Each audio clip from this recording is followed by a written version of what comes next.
I don't remember exactly when it started to speed up, but something definitely shifted. It wasn't just in me anymore. It was in the air, on the shop floor, in the music, in the silence. It was like something was cracking me open. At work, the routine was still the same, but I wasn't. I'd start each day like usual, but something had changed in how I moved through it. The corporate noise, the pressure, the useless meetings. It was like I could tune it all out. Not ignore it, just not let it own me anymore. I wasn't angry. I just didn't care about it in the same way. Not because I'd given up, but because something more important was calling me. I'd walk the floor, not to manage, but to connect. And something strange started happening when I stopped hovering and just talked to people like people. A calm started spreading. I could feel it. Instead of watching over their shoulders, I stood beside them, just talking. About nothing sometimes. Hockey, music. What was for lunch? And they started engaging back. Some even told me I was staying too long and they had to get back to work. That made me smile. They were owning it now, like they didn't need supervision, just someone to see them. Trust started to grow. Little things opened up. Guys started talking about what was broken in the plant. How the suggestion program was a big joke because the ideas went straight to supervisors and the cell leaders, like me, who couldn't fix them. They said the real people, the ones with the tools to make changes, were too busy or didn't want more work dumped on them. So everything got stuck, buried, forgotten. Eventually, people stopped bothering. That hit me hard. We'd all just gone numb, including me. So I said, let's start small. A trip hazard here, a machine station adjusted there. I didn't ask permission.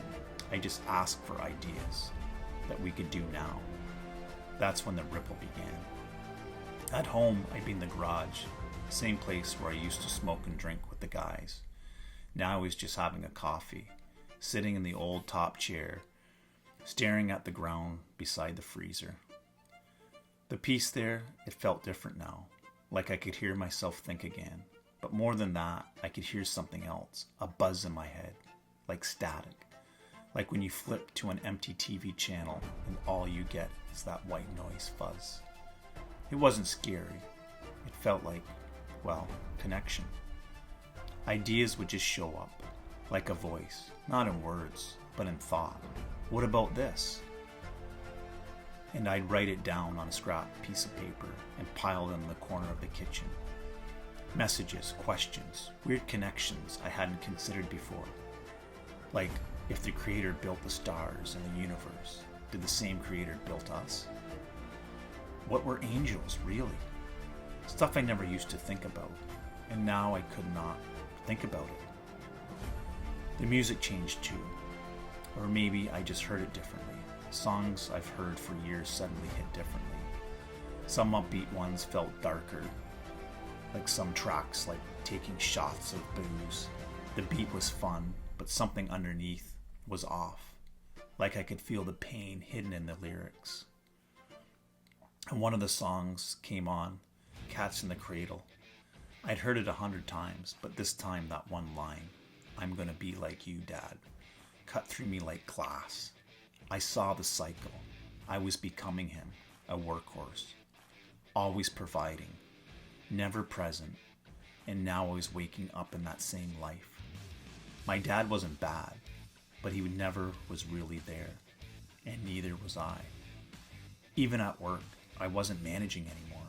I was just being there, and something about that made people open up.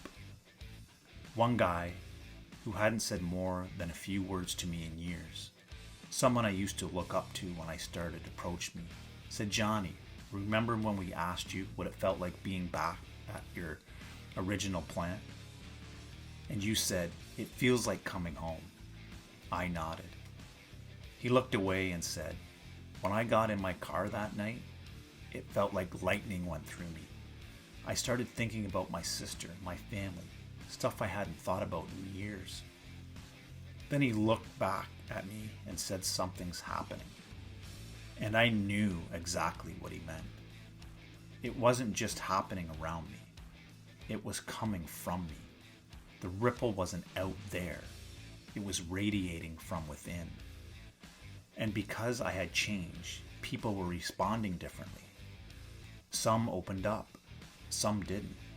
I started noticing something behind their words, like I could feel heaviness or dullness around certain people. Not because they were bad, but because they were carrying so much they didn't even realize they'd lost their light. Some would talk when I approached. Others would stay in the fog, acting like everything was fine, but I could feel it. The disconnect. One guy, clearly upset, tried to pass it off like he was just not feeling well. I said, "Come talk to me." We went into the office, just the two of us. He opened up about his life, stuff he hadn't said to anyone. I didn't give him advice. I didn't try to fix it. I just listened. Not because I had the answers, but because something in me had changed. I didn't even hesitate. I didn't check my watch. I just did it. That's when the flood really started. Songs that used to just fill the silence now felt like messages. Again, Harry Styles, The Sign of the Times, played it, and it was like it was written for this exact moment. We've all been here before. Why are we always running from the bullets? I felt it in my chest, like I'd been buried in me, waiting to be heard. And the pattern started showing up, repeating characters, different names, same scripts, same energy, same outcomes. I couldn't explain it, but I could feel it. It was like I was surfacing slowly, realizing I'd been underwater all along. I thought I had reached the surface when things got clearer, but the truth hit me harder. I had just risen to where some people already were, still submerged, just not as deep. And I wondered, what would happen if I kept going? What if I could reach the real surface? I wrote that down, right beside another thought that popped into my head one night in the garage. We've all been baptized, except for my youngest son. I didn't know what that came to me or why it did, but it did. So I wrote it down. I wasn't trying to be spiritual or preachy or anything. I was just trying to understand. Everything felt symbolic. Even the policy at work felt like metaphors. Back in the day, we used to get things done without all the red tape. We were a team, a family. Sure, there were rules, but there was also joy.